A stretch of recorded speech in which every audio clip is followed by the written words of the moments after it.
The Oshkosh surveillance suite was a cathedral of silence. Mercer Vane sat in the center of cell 14C, her weight pressing into the specialized alloy bench with a physical gravity that seemed to offend the room's minimalist aesthetics. To the silent monitors hidden behind the glass, she was a biological non-entity. They had classified her as Herbivore-Adjacent because her heart rate remained steady and she hadn't tried to eat the guards yet. She sat perfectly still, watching the dust motes dance in the sterile, recycled air.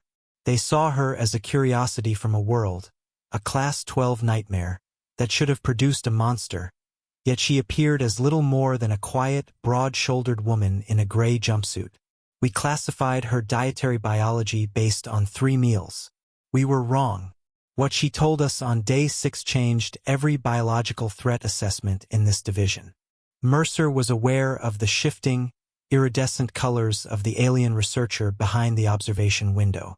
The creature, Corellani, looked like a heron made of spun glass, and his crest was currently a muted, anxious shade of violet. Mercer didn't pace the small room, nor did she rattle the bars of her containment. Instead, she leaned forward and used her thumb to methodically wipe a microscopic smudge of condensation off the white laminate table. A tiny, foggy blemish, until the surface was perfectly reflective again. It was a slow, deliberate movement. Her skin, thick and adapted to Earth's atmospheric pressure, made a dull, rhythmic dragging sound against the laminate. The sound seemed to make the alien's plumage shiver. On the 4th day, a drone delivered her meal. It was the same echo object she had received since her arrival. A translucent tray containing pressed cubes of emerald green plant matter and synthetic fibers. Mercer stared at the cubes for a long time. She didn't look disgusted, merely thoughtful, as if she were mentally calculating the caloric deficit of eating nothing but high-fiber sponge. She picked up a single cube and turned it over in her hand, her grip capable of crushing the very alloy she sat upon. If the Oshkosh's iridescent crest remained perfectly horizontal while their pupils dilated to that specific ink-black diameter, it usually meant. But the thought was cut short as Mercer looked directly into the camera lens. "Do you have anything with more substance?" Mercer asked. Her voice was a low, resonant vibration that made the glass of the observation booth hum. "Meat, maybe? A steak. Something with a bit of chew," was what I was hoping for. Corellani froze, his long neck undulating in a series of tight, panicked loops as the translator struggled with the request. The word steak was flagged in the database as a primitive term for the processed muscle tissue of a slaughtered animal. And yet, she was still hungry. A guard was signaled to provide a synthetic protein supplement, a dense block of lab-grown tissue usually reserved for the galaxy's most active predators. Mercer consumed the entire portion in under 4 minutes. She didn't use the provided utensils, preferring the efficiency of her own hands. Clack. The tray hit the floor as she finished, and she leaned back with a sigh. "Thanks. Where I'm from, I cut meat for a living," she said, her expression softening into a casual, terrifying smile. "I'm a butcher by trade." She spoke of the job as if it were any other mundane task on Earth, the kind that usually involved heavy machinery, at a pace that suggested she had all the time in the universe to explain why her species was currently eating its way through their supplies. Corellani entered the cell with the stiff, jerky movements of a creature expecting an explosion. Mercer didn't look up immediately. She was occupied with the second mundane ritual of her afternoon. She was stacking her empty, translucent nutrition cubes into a perfectly balanced, precarious tower while waiting for the next question. One by one, the emerald blocks rose in a single vertical column that defied the subtle vibrations of the station's life support. Her fingers were steady, moving with a terrifying surgical precision that hinted at years of muscle memory. "You mentioned your trade," Corellani said, his iridescent crest vibrating with a nervous, yellow tint. "The translation for butcher implies the systematic disassembly of biological organisms. Is this accurate?"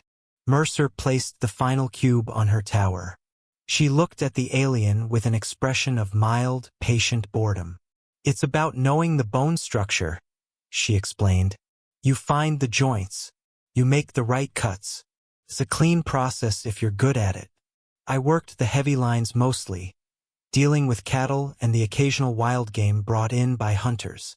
The alien's plumage flared in a sharp, involuntary fan. The idea of a species that systematically categorized and disassembled the fauna of its own world for leisure or sustenance was a strategic variable the Oshkari had never encountered. To them, predators were things to be feared or eradicated, not processed and packaged. "But we're not just killers," Mercer added, noticing the alien's distress. She offered a small, reassuring smile that did nothing to lower the tension in the room. "We're patient. We took wolves, the apex predators of our northern forests, and bred them for 15,000 years. We changed their shapes. We changed their minds. Now they sleep in our beds."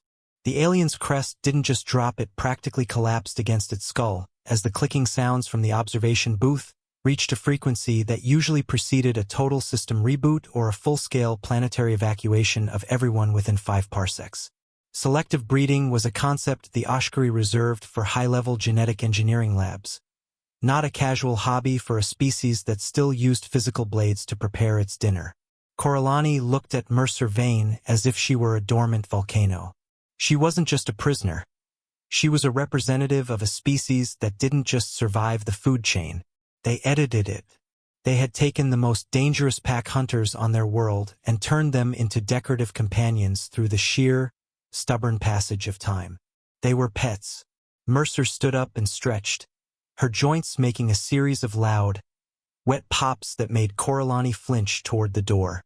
"Anyway," she said, her voice warm and entirely too casual for the revelation she had just dropped. "Thanks for the extra snack. A girl needs her protein." Coralani backed out of the cell without another word, his sensors recording the steady, rhythmic thump of her heart. A biological engine that didn't even accelerate as she discussed the subjugation of an entire predatory lineage. The final report was filed within the hour. The Oshkari Strategic Command notification triggered an automatic, facility-wide suspension of all standard security protocols, prompting a paralyzed emergency review board to frantically request Earth's complete evolutionary history from the Galactic Zoological Authority, while simultaneously flagging the entirely oblivious Butcher for immediate maximum security orbital relocation. The dietary classification for humans was officially overwritten. The Herbivore-Adjacent label was purged from the system, replaced by a red-coded designation that would remain in the files for the next 1,000 years. Mercer Vane sat back down and watched the dust motes, waiting for her next tray. The empty meal tray was logged as strategic evidence. It sat in a vacuum-sealed containment bag, a silent testament to a being that consumed every biological kingdom and called it a Tuesday. The Oshkari watched her through the glass, their iridescent crests dimmed to a fearful, permanent gray.